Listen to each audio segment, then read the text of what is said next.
할렐루야, 할렐루야. 한 해가 바뀌었습니다. 좋으시죠? 저는 별로 좋은 게 없는 것 같아요. 또 한 살 더 먹었구나. 아마 다들 그러시지 않나 생각합니다. 어떤 분은 얘기하기를 앞에 숫자가 바뀌었다고, 3에서 4로 바뀌었다고, 4에서 5로 바뀌었다고 화를 내시고 안타까이 여기시는 분도 계시지만, 이러나 저러나 한 해 한 해 지나가면서 우리가 새해를 맞이할 때마다 어떤 마음과 생각으로 시작하는가, 이게 무척이나 중요하다 생각이 되어집니다. 하나님께서 이 새해 가운데 예배하신 특별한 은혜로 늘 승리하시고 우리 표처럼 예수의 이름으로 승리하는 믿음의 종들 되시기를 주의 이름으로 축원합니다. 오늘 본문 요셉은 아이들도 잘 아는 유명한 성경 인물입니다. 이 요셉의 삶을 아주 간단하게 정리하면 이렇습니다. 자신에게 자랑이 되었던 채색옷, 그 채색옷을 하나님께서 벗기시고 하나님께서 입혀주시는, 즉 애구방을 통해서 입혀주시는 세마포를 입기까지의 과정과 그 내용이 아마 요셉의 삶의 전반적인 이야기를 아주 축약해서 말한다 할 수 있을 것입니다. 그런데 우리가 잘 알듯이 요셉이 그 채색옷, 아버지가 준 그 채색옷을 벗겨지는 과정과 또한 그 중간중간에 있었던 종살이, 옥살이, 그 과정들이 결코 만만치 않다라는 것을 우리는 잘 알 것입니다. 그 시작의 과정에서 어떤 것이 있었습니까? 형들의 위협이 있었어요. 아무리 이복형이라 하여도 그 형들이 요셉을 어떻게 합니까? 죽이고자 했었습니다. 그러나 그 형들의 위협 속에서 하나님은 특별한 은혜로서 그를 끄집어내셨고 하나님은 그를 애굽으로 이끌어내 모셨습니다. 그리고 그를 기다리는 것은 무엇이었습니까? 종살이였습니다. 하지만 이와 같은 요셉의 여정 속에서 무엇이 있었냐? 하나님의 놀라운 섭리가 있음을 저와 여러분은 잘 알고 있습니다. 무엇이 하나님의 섭리입니까? 우리의 성경 전반적인 부분을 알듯이 하나님은 그 요셉을 통하여서 온 애국과 또한 그의 아비의 모든 식솔들을 기근에서, 극심한 기근에서 건지시는 구원의 일들을 예비하시고 이루셨다는 것입니다.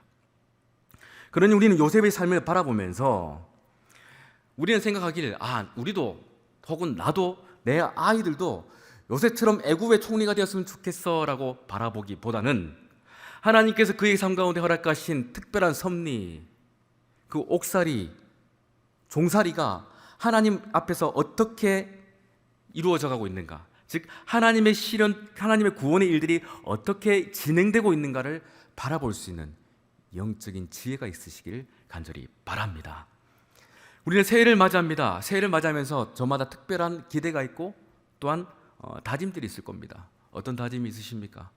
대부분 꼭 하나같이 빼지 않는 것이 다이어트입니다. 저도 얼마 전에 건강검진을 했는데 의사 선생님이 김정훈 씨 딱 8kg 빼면 되겠네요 그러더라고요. 8kg. 그럼 제가 앞자리가 바뀝니다. 8kg 빼면 아마 여러분 저를 못 알아보실 수도 있을 거예요. 8kg 빼면 건강해질 겁니다 얘기하더라고요.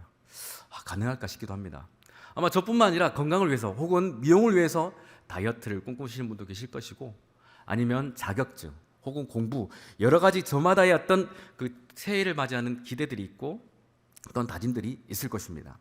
그러나 우리 믿음의 성도들이 새해를 시작하면서 다른 어떤 것이 아니라 가장 중요한 것, 가장 우선되어야 되는 것은 다른 것이 아니라 하나님을 아는 것임을 믿으시길 바랍니다. 우리는 하나님을 알아야 돼요.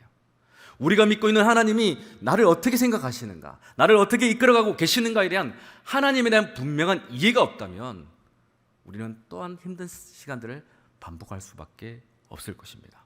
그러나 반대로 하나님을 안다면, 그 하나님을 신뢰한다면 어떤 상황 가운데 있다 해도, 어떤 형편 가운데 있다 해도 우리는 기도할 수 있고 찬송할 수 있을 것입니다.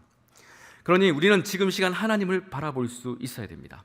내 삶 가운데 많은 것들이 없어질다 할지라도 하나님을 바라보셔야 합니다. 복음주의자 기도하는 목회자로 유명한 조지 밀러는 이런 말을 했습니다. 우리의 하늘의 아버지는 더 나은 것을 주시려는 생각이 아니면 절대 자기 자녀들에게서 어떤 것들을 취하시지 않는다라고 말했어요. 이게 당연히 내 거라고 생각했던 것들이 분명히 있습니다. 그런데 그것들을 하나님께서 어느 순간인가 빼앗아 가실 때가 있어요. 이제 그건 내 거 아니야 하면서 하나님께서 빼앗아 가신다는 거예요. 그럼 우리 섭섭하겠죠. 화가 나겠죠. 그런데 조지 뮬러의 말과 같이 하나님은 더 좋은 것을 주시기 위해서, 더 나은 것을 가지도록 하시기 위해서 이전의 것들을 어떻게 하신다고요? 빼앗아 가신다라는 거예요. 혹 빼앗김으로 말미암아 하나님께 섭섭한 감정이 있고 불편한 마음이 있다면 이 말씀을 통해서 하나님을 향한 더 큰 기대와 소망을 품는 이 시간 될 수 있기를 주의 이름으로 축원합니다.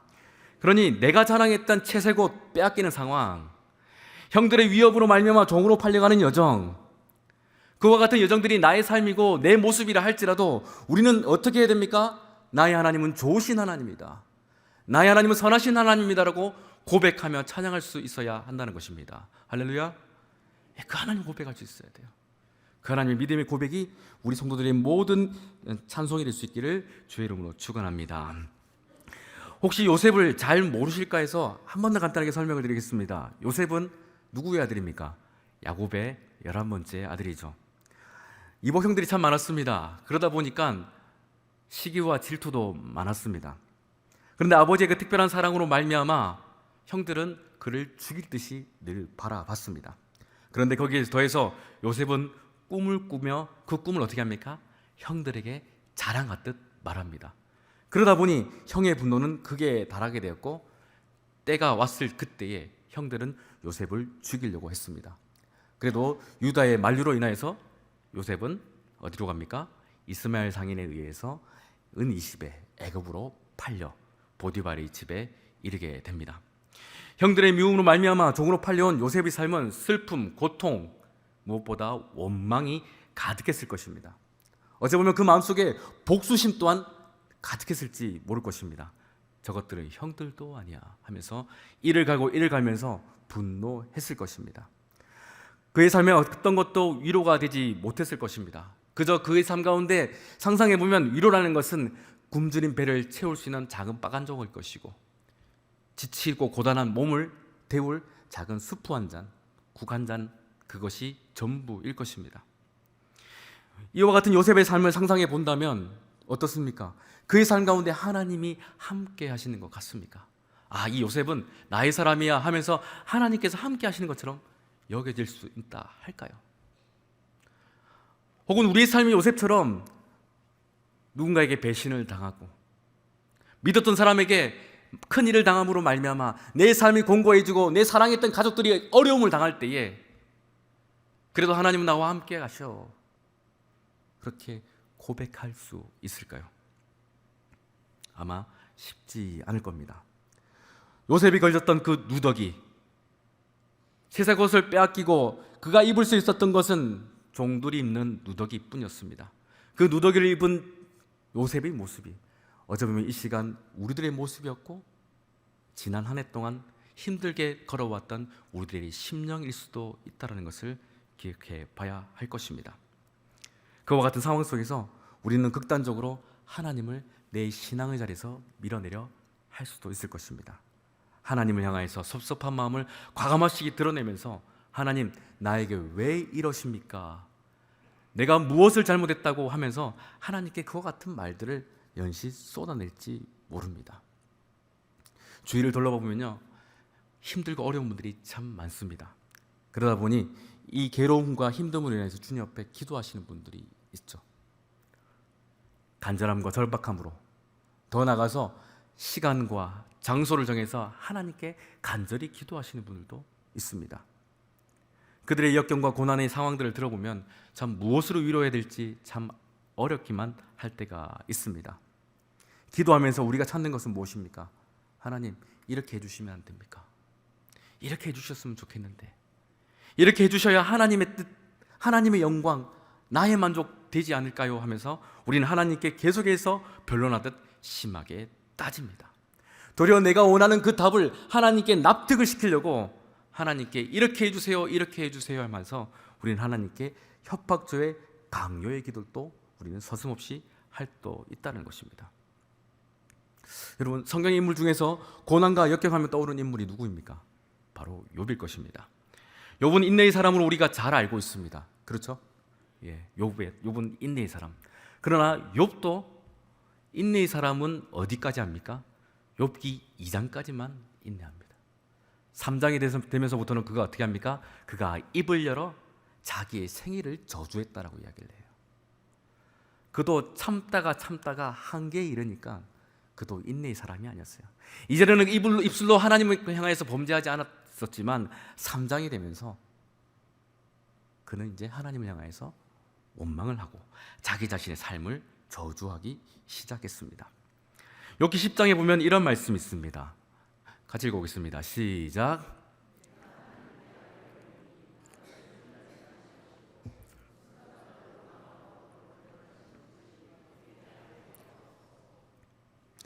어떻게 하라고요? 내게 알게 해달라고요.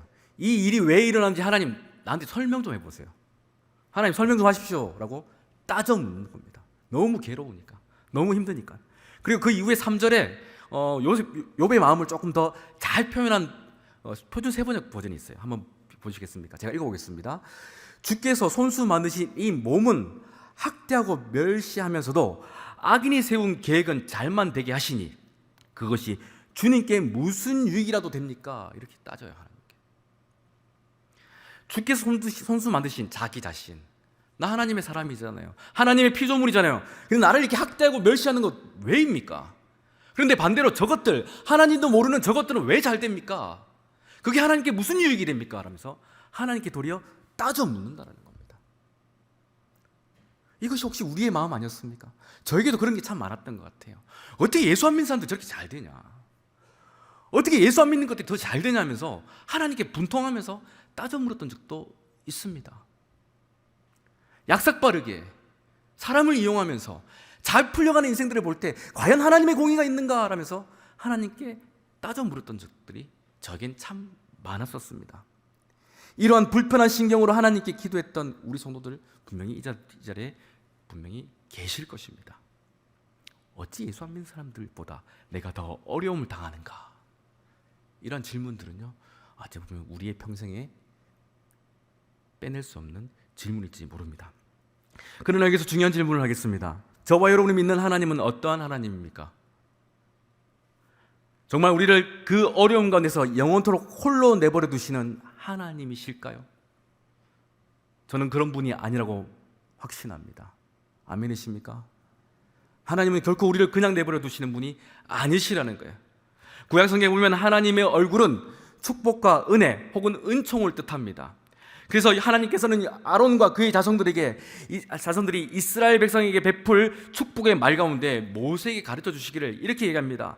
여호와는 그의 얼굴을 내게 비추사 은혜 베푸시기를 원하시며 여호와는 그의 얼굴을 내게로 향하여 드사 평강 주시기를 원하노라 라고 이야기하고 있어요. 하나님은 우리에게 그 얼굴을 비추기를 원하고 계신다는 겁니다. 홀로 있는 광야 가운데 있는 괴로움 가운데 있는 우리 백성들을 향하여서 그 얼굴을 비추길 원하시는 분이심을 믿으시길 바랍니다. 그 하나님을 우리는 믿어야 된다는 거예요. 그 하나님 우리는 이해할 수는 없으나 그래도 하나님은 선하신 분이시다, 그 하나님은 좋으신 분이시다고 우리는 그 하나님의 본심을 헤아릴 수 있는 신뢰가 있어야 된다는 겁니다. 우리는 성경을 읽을 때마다 당면하는 문제들을 해결하기를 간구하는 마음으로 성경을 펼칠 때도 있습니다. 그러나 성경은요, 우리가 당한 문제들을 이렇게 해라 저렇게 해라 하는 그 해답을 제시하는 내용을 우리에게 주지 않습니다. 혹은 인생을 어떻게 더 잘 살아야지 하는 그런 철학적인 의미를 우리에게 주지도 않습니다. 우리가 진리라고 믿고 있는 이 성경은 어느 세대에서든 어느 누구에게든 한결같이 제시하는 것이 있으니 그것은 곧 우리를 사랑하신 하나님에 대해서 이야기하고 있다는 거예요. 선하신 하나님, 좋으신 하나님에 대해서 우리에게 반복하여 설명하고 있다는 겁니다. 택하여 불러 세우신 그 백성 가운데 하나님의 모습이 어떠하며 또한 그 하나님이 전혀 보이지 않는 것 같은 그 현실 속에서도 어떻게 그 일들을 하나씩 이루어 가시는지에 대해서 성경은 우리에게 분명히 가르쳐 주고 있다는 겁니다. 그러니 저와 여러분이 믿고 있는 이 기독교의 신비는 다른 것이 아닙니다. 답이 없는 곳에서, 정말 답이 없는 그곳에서 하나님을 만나는 것, 하나님을 경험하는 것, 이것이 저와 여러분이 믿고 있는 기독교의 놀라운 은혜임을 믿으시길 바랍니다. 그래요, 답은 없어요. 당장 우리가 만족할 답은 없어요. 그런데도 그곳에 누가 계십니까? 하나님이 계신다는 겁니다. 그러니 하나님은 우리의 인생 가운데 답을 주시지는 않는다 해도, 답을 알 만한 지혜를 주시지 않는다 해도 우리의 손을 붙잡으시고 그의 얼굴을 우리에게로 향하여 보고 계심을 꼭 믿으시기를 바랍니다. 그러니 저와 여러분, 우리는 어떤 믿음의 성도들이 되어야 됩니까? 세상 사람들처럼 내가 당면한 그 문제를 해결하기 위해서 이것이 답인가? 이렇게 해야 되나? 저렇게 해야 옳은 것인가? 그렇게 고뇌하는 시간들로서 우리의 삶을 허비하는 것이 아니라 나의 하나님을 더욱더 신뢰하고 나의 하나님이 어떤 분인가를 찾고 바라보는 영적인 지혜로서 우리의 삶을 채워가는 믿음이 우리 가운데 있어야 됨을 꼭 기억하시기를 바랍니다. 예, 본문 2절을 우리 한 번 더 같이 살펴보겠습니다. 2절의 말씀입니다. 같이 읽습니다. 시작.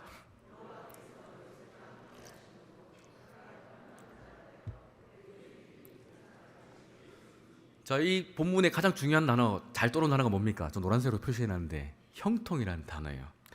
세상 사람이나 그리스도인들이나 형통이라는 단어 참 좋아합니다. 저도 참 좋아하는 단어죠. 형통, 참 잘 풀리는 인생, 무엇 하나 거칠 것 없이 잘 진행되는 인생. 우리는 그 인생들이 새해를 맞이하는 우리의 삶이 되길 원하고 우리 자녀들의 인생이 되길 바랄 겁니다. 우리 아이들이, 우리 자녀들이 예를 들어서 취업의 문을 두드리기 위해서 이력서를 넣었다고 칩시다. 계속 떨어지길 바라십니까? 한 번에 탁 붙길 바라십니까? 탁 붙길 바랄 거예요. 그죠? 하는 것마다 탁 되고 진급 시험 쳤는데 또 올라가고 뭐 가만히 있던 회사에서 또 막 보너스를 주고 애는 하는 것마다 잘 풀려가요. 그런 형통을 우리 모두는 바란다는 겁니다. 세상에서 말하는 형통의 사전적 의미는 찾아봤더니 이렇습니다. 온갖 일이 자신의 뜻과 같이 잘 되고 번영하며, 자신의 뜻과 같이 자기가 계획했던 대로 내가 원하는 대로 잘 풀려가는 것, 그것이 세상이 말하는 형통, 곧 성공입니다. 그러다 보니 세상 사람들은 이것을 위해서 학벌은 물론이고 혈연, 지연 다양하게 그것을 가지고자 합니다. 때로는 어떤 사람들은 운칠기삼이라 해서 무슨 말입니까? 예? 실력만 갖고 안 된다는 거예요. 운이 7은 돼야 된다는 거예요. 7하는 돼야 된다고. 운도 좋아야 된다면서 내 때의 운이 언제나 좋을까 하면서 점집을 찾아가 물어보기도 하죠. 그것이 세상이 말하는 형통이라는 겁니다. 그러나 성경이 말하는 형통은 그와 전혀 같지 않습니다. 성경이 말하는 형통은 하나님께서 자기 자신의 뜻을 이루기 위해서 함께 하심, 그것이 형통이라는 거예요. 우리가 말하는 어떤 결과가 이루어짐이 아니라 하나님께서 자기 자신의 뜻을 이루기 위해서 함께 하시는 그 상태가 뭐라고요? 형통이라는 겁니다. 우리의 몸이 건강하지 못해도 하나님께서 함께 하시면 지금 어떻다고요? 형통하다라는 거예요. 내가 비록 가난하다 하여도 하나님께서 함께 하시니 어떻습니까? 우리의 삶은 형통하다라는 겁니다. 대학에 떨어진 자녀가 있습니까? 그래도 자녀를 어이구 이렇게 보지 마세요. 어떻게 봐야 됩니까? 하나님의 형통이 그 삶 가운데 있음을 기대하며 축복하셔야 되는 겁니다. 아직 취업을 못한 자녀가 있습니까? 혹은 결혼을 못한 자녀가 있습니까? 어떻게 보셔야 돼요? 어이구 그렇게 하셔야 됩니까? 아니요. 그의 삶 가운데 하나님의 함께 하심을 우리는 바라보며 기대하며 축복할 수 있어야 한다는 것입니다. 이와 같은 형통이 요셉의 삶 가운데 있었다는 겁니다. 요셉의 형통의 조건, 여러분 생각은 어떤 것 같습니까? 그의 어떤 행동이 있었습니까? 혹은 그의 어떤 노력이 있었습니까? 성경은 그 어디에도 요셉의 형통의 조건을 요셉의 행동에 두지 않고 있습니다. 간단하게 하나님께서 함께 하심이 요셉의 형통의 이유라고 성경이 우리에게 분명히 가르치고 있다는 거예요. 결국 형통한 삶이라는 것은 다른 어떤 것이 아니라 그의 조상과 약속하시고 그 약속을 이루시는 하나님의 섭리와 열정이 요셉의 삶 가운데 실현되는 것. 종살이를 해도 옥살이를 해도 실현되는 그것이 형통이라는 것을 성경은 우리에게 분명히 가르치고 있다는 겁니다. 그러니 요셉을 사랑하시는 그 하나님은 요셉과 어떻게 하셨다고요? 함께 하셨고 그의 삶을 형통케 하셨습니다. 요셉의 형통이 우리의 삶 가운데 믿음으로 자리 잡길 주의 이름으로 축원합니다. 찬송가 375장 보면 이런 찬송이 있어요. 나는 갈 길 모르니, 그 가사가 이렇습니다. 나는 갈 길 모르니 주여 인도하소서, 어디 가야 좋을지 나를 인도하소서. 이 찬양은 저한테 개인적으로 큰 어떤 그 향수가 있어요. 어떤 향수가 있냐면 참 어렸던 시절에 뭐 여러 가지 어떤 어려움이 있었습니다. 근데 그 어려운 시절에 가정 예배를 드릴 때에 이상하게 이 찬양만 계속 어머니 부르시는 거예요. 그러다 보니까 어린 나이에 이 가사의 뭐 뜻은 알겠지만 그 의미를 깊이 알지는 못했어요. 그러나 시간이 지나가면서 그 의미가 무엇인지를 점점 알아가는 것 같습니다. 나는 갈 길을 모릅니다. 정말 어떻게 해야 될지 모르는데, 하나님 답도 모르는데, 그러나 주님 저를 인도해 주세요. 결국 우리가 할 수 있는 고백은, 우리가 하나님께 드릴 수 있는 기도는 나는 모릅니다, 그러니 주님 인도해 주세요, 나에게는 하나님이 필요합니다 라는 것밖에 없더라는 거예요. 여러분, 우리 삶 가운데 지금 답을 찾고 계시지는 않습니까? 요셉도요, 그의 삶 가운데 답을 찾았을지를 모르나 하나님 그의 삶 가운데 답을 말씀해 주시지 않았습니다. 도리어 하나님은 그의 삶 가운데 함께 하셨고 요셉의 삶을 형통으로 이끌어 주셨습니다. 하나님은 요셉과 함께 하셨고 요셉은 하나님의 인도하심을 따라 알든지 알지 못하든지 그 여정을 따라 걸어가셨습니다. 비록 형제들에게 강제적으로 버림을 받았고 아버지의 품을 떠나 괴로운 삶을 살아갔던, 종의 삶을 살아갔던 요셉의 시간이었지만 하나님은 그 과정 속에서도 그 계획을 차근차근 이루어 가셨다는 것입니다. 우리 하나님은 보디발의 종, 채색옷이 아닌 누더기를 걸친 요셉의 삶을 떠나지 않고 그의 삶 가운데 하나님의 선한 일들을 예비해 두셨습니다. 우리의 삶이 지금 채색옷이 아닌 종과 같은 누더기 옷을 걸치고 있다 하여도 하나님이 함께 하신다면 우리 삶 가운데는 무엇이 있습니까? 하나님의 형통이 있음을 믿으시길 바랍니다. 하나님의 뜻은 이루어집니다. 하나님의 뜻은 기필코 이루어질 것입니다. 우리가 택함을 받은 하나님의 백성이요 구원받은 그리스도인이라 확신한다면 여러분, 우리의 형편, 우리의 처지, 내가 걸치고 있는 옷이 어떤가에 대해서 신경 쓰지 마시고 하나님의 그 약속을 붙드시는 믿음의 종들 될 수 있기를 주의 이름으로 축원합니다. 그러니 우리는 요셉과 같이 하나님을 붙잡아야 돼요. 요셉과 같이 하나님과 함께 해야 됩니다. 이 새해를 시작하면서 1년을 어떻게 살 것인가 계획하기보다는 나에게는 하나님이 필요합니다, 하나님의 말씀이 필요합니다 라면서 주 앞에 기도하고 기도하는 모습들, 그런 열정들이 우리 가운데 있어야 한다는 것입니다. 성경을 어디를 보아도요 하나님은 그 택하신 백성들을 떠난 적이 단 한 번도 없습니다. 창세기 28장 15절의 말씀 우리 같이 읽어보겠습니다. 시작.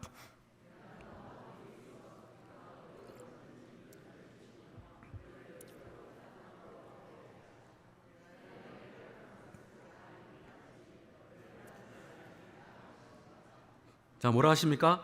다 이루기까지 너를 떠나지 아니하리라. 저와 여러분을 향한 하나님의 뜻이 있습니다. 아멘이죠? 하나님은 떠나지 않는다라는 겁니다. 한국교회가 위기가 있다 수많은 사람들이 말합니다. 이래서 어떻게 하겠나, 한국교회 망하는 거 아니냐, 많은 사람들이 비관적인 진단을 내립니다. 그러나 한국교회를 향한 하나님의 뜻이 있다고 확신한다면 하나님 어떻게 하실까요? 한국교회를 떠나실까요? 아닙니다. 하나님은 어떠한 자를 통해서라도 한국교회를 이루시고 그 뜻을 다 완성하여 주신다는 겁니다. 비록 누더기 같은 교회라 할지라도, 누더기를 걸친 왜소한 교회라 할지라도 하나님의 뜻은 분명히 실현됨을 믿으시기를 바랍니다. 그러니 우리는요 지금 하나님을 바라봐야 돼요. 우리의 형편이 어떤 것은 중요한 것이 아니라는 것입니다. 우리의 형편이 지금 비관적이라 해도 괜찮다라는 거예요. 무엇을 바라봐야 됩니까? 하나님, 그 약속하신 하나님을 바라본다면 우리의 삶 가운데 그 뜻은 다 이루어질 것이며 형통의 삶을 살아내게 되어진다는 것입니다. 야곱, 그 야곱을 다시금 베들로 불러주신 그 하나님께서 저와 여러분의 삶을 이와 같은 약속의 삶을 말씀을 통해서 끝까지 붙으시고 야곱을 베들로 이끌어 가신 것 같이, 또한 요셉을 그 애굽의 총리 앞에 세우신 것 같이 저와 여러분들을 이끌어 가심을 꼭 믿으시기를 바랍니다. 요셉은 비록 종의 신분이었습니다. 그러나 하나님이 함께 하셨습니다. 그리고 그에게 형통케 하셨습니다. 우리 본문 3절을 다시 한 번 더 같이 읽겠습니다. 시작. 그의 주인이 여호와께서 그와 함께 하심을 보며 또 여호와께서 그의 범사에 형통케 하심을 보았더라. 아멘. 자, 요셉의 탐을 통해서 하나님께서 또한 나타내시는 것이 무엇입니까? 함께 하신 이유가 무엇이었어요? 하나님 자신을 그 세상 가운데 나타내신다는 거예요. 누가 봤습니까? 그의 주인 보디발이 봤다라는 거예요. 그와 함께 하심을 받고 범사에 형통케 하심을 보디발이 봤다라는 거예요. 근데 요셉의 모습이 어떻습니까? 종이잖아요. 누더기를 걸친 종이잖아요. 그런데도 어떻다고요? 형통케 하심을 봤다라는 거예요. 야, 저 녀석 다르네. 저 녀석이 뭔가를 하면은 결과가 다르네 하면서 봤다는 겁니다. 보디발의 집에 종들이 한둘은 아니지 않겠습니까? 여러 종들이 있지 않았겠습니까? 그런데 그 수많은 종들 중에서 요셉 저 한 사람은 특별하다는 것을 보디발이 볼 정도로, 유심히 볼 정도로 하나님께 그의 삶을 형통케 풀어 가시더라는 거예요. 저와 여러분의 삶을 통해서 지금 이 시간 우리가 누더기를 걸쳤다 하여도, 내가 즐겨 입던, 내가 좋아했던 채색 옷이 뺏긴 상황이라 하여도 하나님은 자신의 뜻을 이렇게 나타내신다는 것입니다. 여러분, 400년간 종살이했던 이스라엘 백성들의 그 삶 가운데 하나님은 어떻게 하셨습니까? 10가지 재앙을 통해서 하나님이 어떤 분인가를 나타내 주셨어요. 그것으로 끝내지 않고 또한 홍해 앞에서 이스라엘 백성들을, 그 홍해를 마른 땅 되게 건너게 하시고, 하나님의 크신 권능이 얼마나 놀라운 것인가를 이스라엘 백성과 또한 애굽의 군대들에게 필연적으로 나타내 주셨다는 겁니다. 그러니 우리가 이 사실을 믿고 확신한다면 저와 여러분의 삶 가운데 하나님 또 이와 같은 일들을 이루신다는 것을 우리는 의심하지 않아야 한다는 거예요. 우리의 형편이 어떠하든, 내 건강이 어떠하든, 내 상황이 어떠하든 괜찮다는 겁니다. 하나님을 바라볼 수 있어야 됩니다. 하나님께서 주시는 꿈과 비전이 우리 가운데 있을 때에 우리는 어떤 것도 이겨낼 수 있다는 겁니다. 혹은 우리 가정에 어려움이 있고, 혹은 개인의 어떤 위기가 있고, 혹은 국가적, 혹은 세계의 어떤 경제 공황이 있다 하여도 살아계신 하나님을 바라볼 수 있다면, 그 하나님의 음성을 들을 수 있다면 우리는 하나님을 향하여서 신뢰와 찬송을 올려드릴 수 있다는 것입니다. 하나님은 보디발의 종인 요셉을 통해서 어떤 일을 하십니까? 우리 본문 5절 말씀을 다시 한번 더 보겠습니다. 제가 읽습니다. 그가 요셉에게 자기의 집과 그의 모든 소유물을 주관하게 한 때로부터 여호와께서 요셉을 위하여 그 애굽 사람의 집에 복을 내리심으로 여호와의 복이 그의 집과 밭에 있는 모든 소유에 미친지라. 아멘. 누구를 위해서요? 요셉을 위해서요. 우리가 이러한 소망을 가졌으면 좋겠습니다. 하나님, 나 때문에 우리 집이, 혹은 나 때문에 우리 지경이, 우리 사업터가 복 좀 받게 하여 주시옵소라고. 내가 어디서 좀 복 좀 받을까, 내가 어떤 유익을 취할까 하면서 이렇게 저렇게 눈이나 돌리는 사람이 아니라 하나님, 나 때문에 복 좀 받게 해달라고. 우리 청년들도 좀 이런 꿈이 있었으면 좋겠어요. 하나님, 내가 들어가는 회사가 나 때문에 좀 잘 되도록, 나 때문에 내가 하는 일들이 좀 잘 풀리도록, 그래서 하나님 어떤 분인가 증거되도록 복 좀 주세요라고. 그런 꿈들이 좀 있었길 간절히 바랍니다. 하나님은 요셉을 위해서 보디발의 집에 복을 주셨습니다. 이처럼 하나님은 우리를 위해서 이 땅 가운데 하나님이 자신의 권능을 아낌없이 베푸실 의향이 있으신 분이란 겁니다. 하나님만 바라본다면, 내가 원하는 답을 내려놓고, 내가 입었던 채색 옷 내려놓고 하나님만 온전히 바라본다면 약속하신 하나님은 그 일들을 결코 지체 없이 우리 가운데 허락하심을 믿으시기를 바랍니다. 우리는 늘 문제 앞에서 본능적으로 답을 찾으려 해요. 이해하길 원합니다. 이거 왜 일어났나? 이거 왜 이럴까? 그러나 답을 찾으려는 우리의 모습, 그렇다면 하나님을 결코 볼 수 없습니다. 답을 찾기에 바쁘거든요. 답을 찾기에 바쁘다 보니 하나님을 바라볼 시간이 없습니다. 하나님께 기도할 마음이 없어요. 계속 답을 찾다 보니 고뇌가 있거든요. 이게 맞나? 이거 왜 이런가?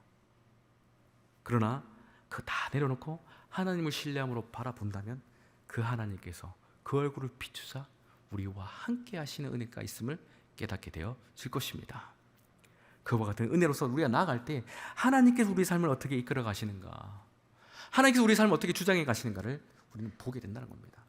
그러니 우리는 오늘 이 시간, 이 시대를 살아갈 때, 특별히 2024년으로 살아갈 때에 다른 어떤 것이 아니라 우리와 함께 하시는 그 하나님을 발견할 수 있는 영적인 영안이 있기를 주의 이름으로 축원합니다. 그 하나님을 볼 수 있어야 됩니다. 우리의 가정 가운데, 우리 자녀들의 후손 가운데 하나님의 함께 하심이 있음을 믿고 고백하면서 그 하나님을 신뢰할 수 있는 영적인 눈이 우리 가운데 있어야 됨을 꼭 믿으시길 바랍니다. 그 인도한 가운데 하나님은 이스라엘 백성을 이끌어 가셨고 우리 주 예수 그리스도를 십자가로 이끌어 가셨지만 그 길 끝에 무엇이 있었습니까? 구원의 역사가 있지 않았습니까? 이처럼 저와 여러분들을 내가 이해하지 못할 혹은 누군가도 이해해 주지 못할 그 길을 걸어가게 한다 할지라도 걷고 신뢰함으로 기도하며 나아간다면 마침내 하나님께서는 우리의 삶을 통하여서 요셉과 같이 그 구원의 일들을, 그 영광의 일들을 실현해 가신다는 것을 믿어 확신하시기를 간절히 바랍니다. 하나님은 살아계신 분이십니다. 하나님은 지금도 우리와 함께 하시는 분이십니다. 믿으십니까? 그 하나님을 믿으시길 바라요. 우리가 기도할 분은 그 하나님을 믿고 그 하나님을 향하여서 기도하는 것입니다. 내 하나님 크고 위대하신 하나님, 내 하나님 선하신 분, 좋으신 분이라고 확신하는 그 신뢰 가운데서 하나님께 기도할 때에 주님의 뜻을 이루소서라고, 주님의 선하신 뜻을 이루소서라고 우리는 주 앞에 무릎 꿇고 기도할 수 있게 되어질 것입니다. 이런 믿음으로 2024년도를 잘 살아내셔서 이의 마지막에 주 앞에 영광을 돌리며 하나님께서 예비하신 그 놀라운 요셉이 입었던 바로왕을 통해서 입혀졌던 그 세마포가 이제는 우리 삶 가운데도 동일하게 입혀지는 특별한 은혜가 있기를 주의 이름으로 축원합니다.